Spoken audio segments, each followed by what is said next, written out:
और आगे बढ़ेंगे और बात करेंगे देश के रक्षा मंत्री राजनाथ सिंह, जो कि हरियाणा के दौरे पर हैं। हरियाणा वो पहुंचे हैं, कैथल में उन्होंने जनसभा को संबोधित किया।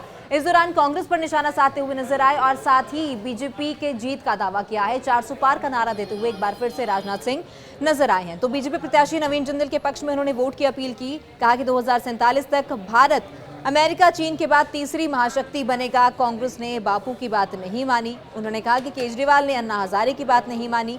पूर्व सीएम मनोहर लाल को भी इन्होंने इस दौरान मंच पर पगड़ी पहनाई और ये दावा किया पूर्व सीएम मनोहर लाल ने कि बीजेपी हरियाणा में 10 की 10 लोकसभा सीटें जीतने जा रही है। तो 25 मई को चुनाव होना है। सियासी माहौल काफी गर्म है। 4 जून को नतीजे आने हैं, जिसके बाद ये साफ हो पाएगा कि आखिर बाजी किसने मारी है, किसके सर पर ताज सजा है। तो हरियाणा में रक्षा मंत्री राजनाथ सिंह पहुंचे, उन्होंने रैली को संबोधित किया। बीजेपी प्रत्याशी नवीन जिंदल के पक्ष में वोट की अपील की और कहा कि 2047 तक भारत अमेरिका और चीन के बाद तीसरी महाशक्ति बन जाएगा। साथ ही 400 पार का नारा देते हुए राजनाथ सिंह नजर आए। हरियाणा का लोकसभा का चुनाव इस समय हो रहा है। हरियाणा के साथ साथ पूरे देश का चुनाव हो रहा है और उसके 6 महीने के बाद फिर हरियाणा विधानसभा का भी चुनाव होगा। आप जानते हैं कि हर साल विधानसभा का चुनाव होता है, 5 साल पर लोकसभा का चुनाव होता है। बहनों भाइयों, इसमें संसाधन और समय दोनों बर्बाद होते हैं। जैसे इस बार हम लोगों ने चुनावी घोषणा पत्र में फैसला किया है कि अगली जो हमारी सरकार बनने जा रही है उसमें हम एक ऐसी व्यवस्था करेंगे, 1 नेशन और 1 इलेक्शन होना चाहिए। लोकसभा और विधानसभा के सारे चुनाव साथ होने चाहिए। यह काम तो आजाद भारत के इतिहास में बहुत पहले हो जाना चाहिए था, लेकिन पता नहीं क्यों नहीं हो पाया।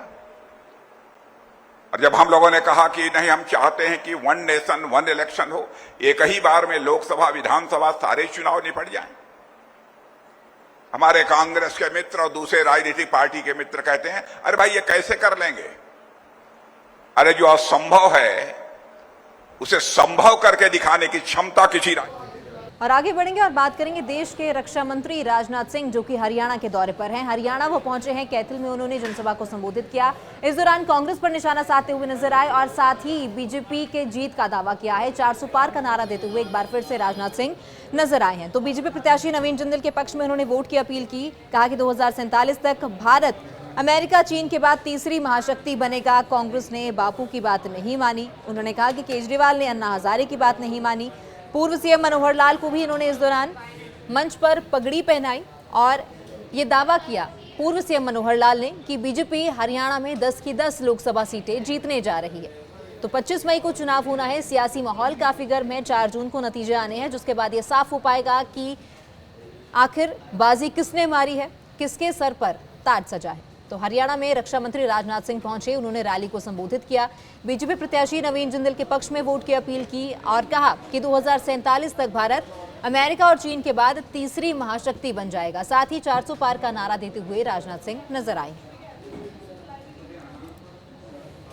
हरियाणा का लोकसभा का चुनाव इस समय हो रहा है। हरियाणा के साथ साथ पूरे देश का चुनाव हो रहा है और उसके 6 महीने के बाद फिर हरियाणा विधानसभा का भी चुनाव होगा। आप जानते हैं कि हर साल विधानसभा का चुनाव होता है, 5 साल पर लोकसभा का चुनाव होता है। बहनों भाइयों, इसमें संसाधन और समय दोनों बर्बाद होते हैं। जैसे इस बार हम लोगों ने चुनावी घोषणा पत्र में फैसला किया है कि अगली जो हमारी सरकार बनने जा रही है उसमें हम एक ऐसी व्यवस्था करेंगे, 1 नेशन और 1 इलेक्शन होना चाहिए। लोकसभा और विधानसभा के सारे चुनाव साथ होने चाहिए। यह काम तो आजाद भारत के इतिहास में बहुत पहले हो जाना चाहिए था, लेकिन पता नहीं क्यों नहीं हो पाया। और जब हम लोगों ने कहा कि नहीं, हम चाहते हैं कि 1 नेशन 1 इलेक्शन हो, एक ही बार में लोकसभा विधानसभा सारे चुनाव निपट जाएं, हमारे कांग्रेस के मित्र और दूसरे राजनीतिक पार्टी के मित्र कहते हैं अरे भाई ये कैसे कर लेंगे। अरे जो असंभव है उसे संभव करके दिखाने की क्षमता किसी